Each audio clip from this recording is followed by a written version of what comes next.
Hello students, मैं Anita Sidar, assistant professor, department of computer science, Pandit Sundarlal Sharma, open university, Chhattisgarh, Bilaspur.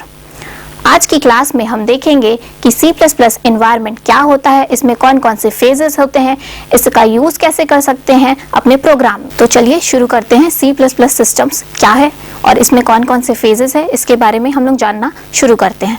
तो इसमें mainly 3 parts होते हैं। फर्स्ट है प्रोग्राम डेवलपमेंट एनवायरनमेंट, सेकंड है लैंग्वेज एंड थर्ड है C++ लैंग्वेज स्टैंडर्ड। तो प्रोग्राम डेवलपमेंट एनवायरनमेंट क्या होता है, जहां हम देखते हैं कि हम C++ लैंग्वेज का यूज करके प्रोग्राम डेवलप कैसे करते हैं, उसमें कोडिंग कैसे करते हैं, इन सब चीज़ों के बारे में हम इसमें जानते हैं। दूसरा है लैंग्वेज। तो लैंग्वेज क्या होता है, C++ लैंग्वेज किस टाइप की लैंग्वेज है, इसमें हम किस प्रकार से कोडिंग कर सकते हैं, इसमें किस टाइप के प्रोग्राम्स क्रिएट कर सकते हैं, ये सारी चीज़ें लैंग्वेज में आती है। लास्ट है C++ स्टैंडर्ड लाइब्रेरी। तो C++ स्टैंडर्ड लाइब्रेरी जो है कलेक्शन है क्लासेस, फंक्शंस, कांस्टेंट का, जिसका यूज करके हम अपने प्रोग्राम को क्रिएट करते हैं। अब हम देखते हैं C++ एनवायरनमेंट में कौन कौन से फेजेस होते हैं। इसमें मेनली हम 6 प्रकार के फेजेस का यूज करके अपने प्रोग्राम को डेवलप करते हैं। तो फर्स्ट है एडिट, सेकंड है प्री प्रोसेस, थर्ड है कंपाइल, फोर्थ है लिंक एंड फिफ्थ है लोड एंड लास्ट जो है 6th फेज वो है हमारा एग्जीक्यूट। तो फर्स्ट फेज देखते हैं एडिट और क्रिएट। तो इस फेज में हम एडिटर का यूज करके अपने प्रोग्राम को लिखना स्टार्ट करते हैं, एडिटिंग करते हैं, उसको क्रिएट करते हैं। क्रिएट करने के बाद हम अपने प्रोग्राम को किसी फाइल में सेव करके रखते हैं, जिसका एक्सटेंशन होता है .c, .cpp, .cxx। इन सब एक्सटेंशन का यूज करने से प्रोग्रामर को ये पता चलता है कि हमारा जो फाइल है वो C++ लैंग्वेज में क्रिएट किया गया है। अब नेक्स्ट फेज देखते हैं प्री प्रोसेसिंग एंड कंपाइल। तो प्री प्रोसेसिंग फेज में क्या करते हैं हम कि हमने जो अभी सोर्स कोड लिखा हुआ था एडिटिंग फेज में, उस सोर्स कोड को हम क्या करते हैं, कंपाइल करना शुरू करते हैं, उसको प्री प्रोसेस करते हैं। तो after pre processing compiler converts it into machine code और ऑब्जेक्ट कोड। तो जो हमारा सोर्स कोड है वो प्री प्रोसेस होने के बाद कंपाइलर के द्वारा क्या किया जाता है, ऑब्जेक्ट कोड या फिर मशीन कोड में कन्वर्ट किया जाता है। थर्ड फेज देखते हैं लिंकिंग। लिंकिंग क्या होता है, इस फेज में object code file is linked for library functions. मतलब कि जो हमारा ऑब्जेक्ट कोड हमने जो क्रिएट किया था उसको लाइब्रेरी फंक्शंस के साथ क्या किया जाता है, लिंक किया जाता है। Produces executable file. इसमें हमारा जो ऑब्जेक्ट कोड था उसको कन्वर्ट करके क्या करते हैं, हम एक न्यू फाइल क्रिएट करते हैं जो होता है एग्जीक्यूटेबल फाइल, जिसका एक्सटेंशन होता है .exe। नेक्स्ट फेज देखते हैं लोडिंग। लोडिंग का मतलब होता है कि जो हमने प्रोग्राम क्रिएट किया था, जो एग्जीक्यूटेबल फाइल क्रिएट किया था, वो क्या होता है, हमारे सेकेंडरी स्टोरेज डिवाइस में स्टोर होता है। तो हमने जो सेकेंडरी स्टोरेज में अपने फाइल को स्टोर करके रखा था उसे हम रैम में लेके आते हैं, यानी कि लोड करते हैं सेकेंडरी स्टोरेज डिवाइस से मेन स्टोरेज में।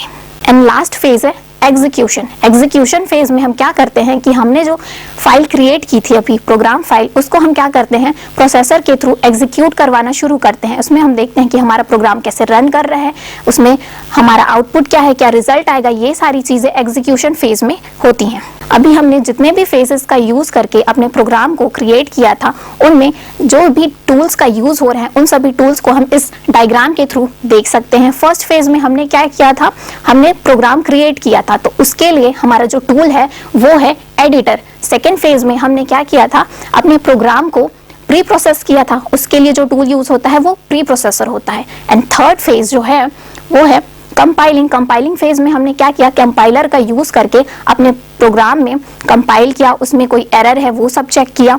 एंड फोर्थ फेज जो है वो है हमारा लिंकर फेज। लिंक फेज जिसमें हमने अपने प्रोग्राम को लाइब्रेरी फंक्शंस के साथ लिंक किया एंड चेक किया कि सारी नेसेसरी चीजें हमारे प्रोग्राम को क्रिएट करने के लिए अवेलेबल हैं या नहीं है।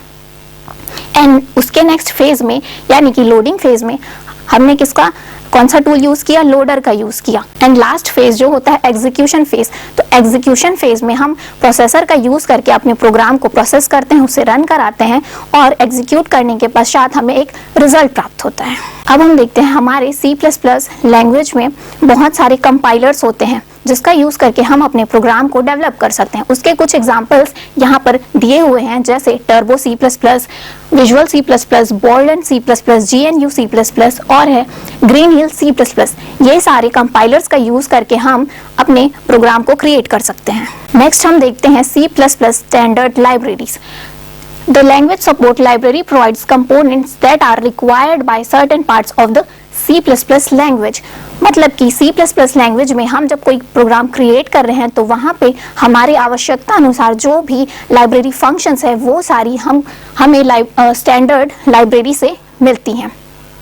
Collection of classes, function and constant. C++ standard library जो है क्लासेस, फंक्शन एंड कांस्टेंट का कलेक्शन होता है जो किसी स्पेसिफिक टास्क को परफॉर्म करने के लिए यूज किया जाता है। नेक्स्ट है prototypes are stored in header files and can be used using hash include. मतलब कि सारे जो प्रोटोटाइप्स हैं C++ स्टैंडर्ड लाइब्रेरीज के, उसे हम हेडर फाइल में स्टोर करके रखते हैं, जिसका यूज करने के लिए हम हैश इंक्लूड फंक्शन का यूज करते हैं। अब जान लेते हैं कि हेडर फाइल्स क्या होते हैं। तो each element of the C++ standard library is declared or defined in a header। C++ library के सारे जो लाइब्रेरी फंक्शंस हैं वो हमारे हेडर फाइल्स में डिक्लेयर होते हैं, वहां से हम उसको यूज कर सकते हैं, एक्सेस कर सकते हैं। Header files contain a set of predefined standard libraries। The .h extension is used for header files। यानी कि C++ स्टैंडर्ड लाइब्रेरी में प्रीडिफाइंड फंक्शंस होते हैं जिसका यूज हम .h एक्सटेंशन लगाकर अपने प्रोग्राम में उसे यूज कर सकते हैं, इम्प्लीमेंट कर सकते हैं। C++ में बहुत सारी लाइब्रेरी फंक्शंस अवेलेबल हैं, जिसके कुछ एग्जांपल्स यहाँ पे दिए हुए हैं, जैसे कि stdio, IOmanipList, queues, bitset, iOS, math, CMath, conio, IOStream, FStream, CString। इन सभी फंक्शंस के अलावा भी लाइब्रेरी फंक्शंस अवेलेबल हैं जिनका यूज हम अपने प्रोग्राम में अपनी नीड के अकॉर्डिंग कर सकते हैं, जिसमें से कुछ एग्जांपल्स हम अभी देख लेते हैं कि क्या होते हैं। फर्स्ट देख लेते हैं studio.h। इसका फुल फॉर्म है स्टैंडर्ड इनपुट आउटपुट। ये जो हेडर फाइल है ये इनपुट एंड आउटपुट मेथड्स जैसे कि stdin, stdout प्रोवाइड करती है। stdin का मतलब होता है स्टैंडर्ड इनपुट एंड stdout का मतलब होता है स्टैंडर्ड आउटपुट। stdin का यूज हम यूजर के थ्रू इनपुट लेने के लिए यूज करते हैं एंड stdout का यूज जो हमारा रिजल्ट है उसको शो करने के लिए करते हैं। नेक्स्ट है cstring.h। It is used to perform various functionalities related to string manipulation. तो cstring.h हेडर फाइल का यूज हम स्ट्रिंग मैनिपुलेशन मींस स्ट्रिंग को मॉडिफाई करने, अपडेट करने, डिलीट करने, उसमें कुछ ऐड करने, इन सब प्रोसेस के लिए cstring.h हेडर फाइल का यूज करते हैं। इसमें कुछ फंक्शंस जैसे स्ट्रिंग लेंथ, मतलब कि स्ट्रिंग की लेंथ बताता है कि स्ट्रिंग की लेंथ क्या है। नेक्स्ट है स्ट्रिंग कॉपी। स्ट्रिंग कॉपी का मतलब है हम अपने स्ट्रिंग को कॉपी कर सकते हैं। एंड साइज फंक्शन बताता है कि हमारी जो स्ट्रिंग है उसकी साइज क्या है। ये सब चीजें जानने के लिए हम लोग cstring.h हेडर फाइल का यूज करते हैं। अब देखते हैं IOstream.h standard file. It contains declaration for input and output operations like open, close, get, put, read. ये जो है IOstream.h स्टैंडर्ड फाइल जो है इनपुट एंड आउटपुट ऑपरेशंस को कंटेन करता है, जैसे कि किसी फाइल को ओपन करना है, उसे क्लोज करना है, उसे स्टोर करना है, उसे कहाँ पे स्टोर करना है या फिर हम कहाँ उसे सेव कर रहे हैं। ये सारी चीजें IOstream.h हेडर फाइल में कंटेन होती है। नेक्स्ट देख लेते हैं हम ctime.h। जैसा कि नाम से ही पता चल रहा है टाइम, ये हमारे प्रोग्राम में टाइम को बताता है कि कौन से टाइम में कौन सा फोल्डर क्रिएट किया गया था, कौन से फंक्शंस को कंटेन कर रहा है, ये सारी चीजें इसमें बताती है। It is used to perform functions related to date and time like set date and get date. यहाँ पे सेट डेट का यूज हम किसी फंक्शन में टाइम सेट करने के लिए करते हैं एंड गेट डेट का यूज किसी फंक्शन में जो भी हमारे सिस्टम का टाइमिंग है उसे प्राप्त करने के लिए करते हैं कि अभी सिस्टम की टाइमिंग क्या हुई है। अब देख लेते हैं basic structure of C++ program. यहाँ पे स्क्रीन में हम देख सकते हैं कि हमारा जो C++ का एक बेसिक प्रोग्राम है कैसे एग्जीक्यूट होता है, इसमें कोडिंग कैसे की जाती है, ये सब देख सकते हैं। जैसे हमने यहाँ पे प्रोग्राम बनाया है माई फर्स्ट प्रोग्राम, तो उसमें एक हेडर फाइल है हैश इंक्लूड और इंट मेन हमारा मेन फंक्शन है। अब हम इस प्रोग्राम के बेसिक एलिमेंट्स को देख लेते हैं कि कौन कौन से एलिमेंट है, कैसे वर्क करता है, इन सबको अब हम देखते हैं। सबसे पहला आता है मेन फंक्शन। तो मेन फंक्शन क्या होता है? The main function is the entry point of a program. तो मेन फंक्शन से ही हमारे प्रोग्राम का एग्जीक्यूशन स्टार्ट होता है। It is a user defined function that is mandatory for the execution of a program। तो मेन फंक्शन क्या है? यूजर डिफाइंड फंक्शन है जो किसी भी प्रोग्राम के लिए मैंडेटरी होता है। बिना मेन फंक्शन के किसी भी प्रोग्राम को एग्जीक्यूट करना, उसे रन कर पाना बहुत ही मुश्किल हो जाता है। नेक्स्ट पॉइंट है any program execution start in the main function. मतलब कि किसी भी प्रोग्राम का एग्जीक्यूशन हम मेन फंक्शन से स्टार्ट करते हैं। इसका प्रोटोटाइप स्क्रीन पे दिया हुआ है, आप देख सकते हैं। सबसे पहले हम हेडर फाइल इंक्लूड करते हैं, जैसे हैश इंक्लूड iostream.h। उसके बाद हमारा मेन फंक्शन आता है, उसमें कर्ली ब्रेसेस के अंदर हम अपने स्टेटमेंट्स को लिखते हैं या फिर जो भी ऑपरेशन परफॉर्म करने होते हैं वो सारी चीजें हम अपने मेन फंक्शन के अंदर कर्ली ब्रेसेस में लिखते हैं। नेक्स्ट देखते हैं इनपुट आउटपुट ऑपरेटर्स। तो देखते हैं इनपुट आउटपुट ऑपरेटर्स क्या होते हैं। Input output operators are used in input and output the class variables. यानी कि प्रोग्राम में इनपुट एंड आउटपुट लेने के लिए हम इनपुट आउटपुट ऑपरेटर्स का यूज करते हैं। इसके लिए मेनली दो प्रकार के ऑपरेटर्स, पहला है सी आउट एंड दूसरा है सी इन। सी आउट का प्रयोग स्क्रीन में आउटपुट को प्रोवाइड करने के लिए करते हैं एंड सी इन का प्रयोग प्रोग्रामर या यूजर के थ्रू इनपुट लेने के लिए करते हैं। नेक्स्ट है मैनिपुलेटर्स। तो मैनिपुलेटर्स क्या होते हैं? Manipulators are helping functions that can modify the input output stream. Manipulators input and output values को चेंज करने, उसमें कुछ मॉडिफिकेशन करने के लिए यूज किया जाता है। इसमें कई सारे मैनिपुलेटर्स यूज किए जा सकते हैं, जैसे कि एंड एल। एंड एल क्या होता है? किसी भी प्रोग्राम या स्टेटमेंट के एंड में न्यू लाइन क्रिएट करने के लिए एंड एल फंक्शन का यूज किया जाता है। नेक्स्ट फंक्शन है set W. It is used to set the field within output. Set W का यूज किसी भी स्टेटमेंट की विड्थ सेट करने के लिए किया जाता है। अब देखते हैं कमेंट्स क्या होते हैं।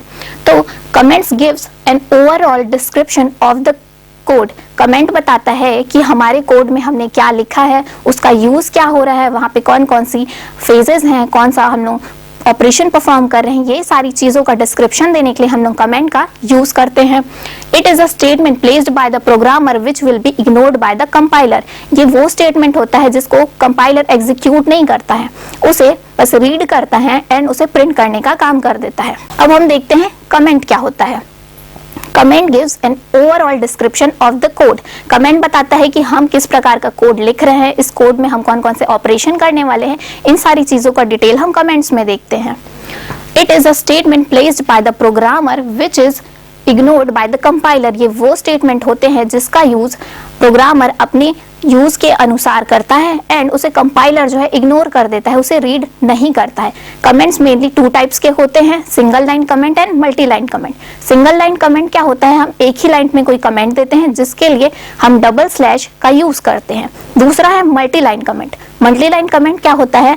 हम एक से ज्यादा लाइन का यूज करते हैं अपने प्रोग्राम को डिस्क्राइब करने के लिए, जिसके लिए हम मल्टी लाइन कमेंट का यूज करते हैं। इसके लिए slash star and with star slash का यूज करते हैं। नेक्स्ट है रिटर्न जीरो। रिटर्न एक ऐसा स्टेटमेंट होता है जो बताता है कि हमने प्रोग्राम में किस टाइप की वैल्यू मिलने वाली है, हमारा रिजल्ट किस टाइप का होगा। ये सारी चीजें रिटर्न स्टेटमेंट मेन स्टेटमेंट को रिटर्न करता है। In the C++, one cannot skip the return statement when the methods are of the return type। मतलब कि हम C++ में रिटर्न स्टेटमेंट को स्किप नहीं कर सकते हैं यदि वो इंटीजर, फ्लोट, कैरेक्टर इस टाइप के डेटा टाइप्स को सपोर्ट करता है। अगर डेटा टाइप वेरिएबल है या फिर वॉइड है तो हम रिटर्न स्टेटमेंट को स्किप कर सकते हैं। अब हम देख लेते हैं कि डेटा टाइप्स क्या होते हैं। Data types are used to tell the variables the type of data they can store। Data type बताता है कि हम किस प्रकार के डेटा को स्टोर करने वाले हैं। C++ supports the following data types। C++ में मेनली 3 प्रकार के डेटा टाइप्स होते हैं। Built in data types, next है user defined data types and last है डेराइव्ड डेटा टाइप्स। तो डेटा टाइप्स में प्रिमिटिव डेटा टाइप्स या फिर बिल्ट इन डेटा टाइप्स जो होते हैं वो फर्दर 2 कैटेगरीज में डिवाइड किए गए हैं। पहला है इंटीजर, दूसरा है बूलियन, तीसरा है फ्लोटिंग पॉइंट। इंटीजर, कैरेक्टर ये सभी आते हैं। फ्लोटिंग पॉइंट में फ्लोट एंड डबल आते हैं।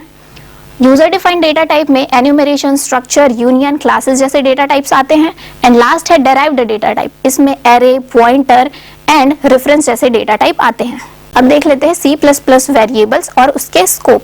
वेरिएबल के नाम से ही पता चल रहा होता है जिसकी वैल्यू चेंज होती है उसे वेरिएबल्स कहते हैं। तो a variable is a quantity whose value may change during the program execution. Program के एग्जीक्यूशन के टाइम वेरिएबल्स की वैल्यू चेंज होते रहती है। फॉर एग्जाम्पल यहाँ पे दिया हुआ है integer a, character, choice etcetera. यहाँ a और जो चॉइस है वो हमारा वेरिएबल है जिसकी वैल्यू हम अपने अकॉर्डिंगली कभी भी चेंज कर सकते हैं। A scope is the region of the program. तो वेरिएबल का स्कोप क्या होता है? जहां तक कोई वेरिएबल की वर्किंग होती है, किसी फंक्शन में कोई वेरिएबल कहां तक वर्क कर रहा है, ये सारी चीजें उसके स्कोप से डिफाइन होती है। तो वेरिएबल मेनली दो स्कोप्स में डिवाइड होता है। पहला है लोकल वेरिएबल्स, दूसरा है ग्लोबल वेरिएबल। तो जो लोकल वेरिएबल है डिक्लेयर्ड इनसाइड अ फंक्शन और अ ब्लॉक, मतलब कि वो किसी फंक्शन या फिर ब्लॉक के अंदर ही डिक्लेयर किया जाता है, जबकि global variable declared outside of all function, यानी कि सभी फंक्शंस के बाहर में इसे डिक्लेयर किया जाता है। यहाँ पे हम एग्जांपल देख सकते हैं कि लोकल वेरिएबल का स्कोप कहाँ तक होता है और ग्लोबल वेरिएबल का स्कोप कहाँ तक होता है। फर्स्ट रेड बॉक्स में हम देख रहे हैं कि ग्लोबल वेरिएबल जो डिक्लेयर हुआ है उसमें ग्लोबल की वैल्यू 5 है, जिसे हम पूरे फंक्शन में 5 लेकर यूज कर सकते हैं, जबकि मेन फंक्शन के अंदर जो ग्लोबल वेरिएबल है उसकी वैल्यू 2 है, वो मेन फंक्शन तक ही लिमिटेड होती है। आज की क्लास में हमने देखा कि C++ एनवायरनमेंट में का यूज करके हम अपने प्रोग्राम को कैसे डेवलप कर सकते हैं। आशा है कि आप सभी को आज की क्लास समझ में आई होगी। धन्यवाद।